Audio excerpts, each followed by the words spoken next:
আমার উম্মতেরা তওবা করো বিশুদ্ধ অন্তঃকরণে। নবীজির আদেশে তওবা করা সুন্নাত।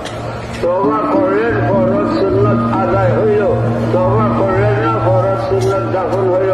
সাবধান সাবধান সাবধান। অনুরোধ করে বলি, ফরজ সুন্নাত দাফন করবেন না। ফজরের নামাজ পড়িয়া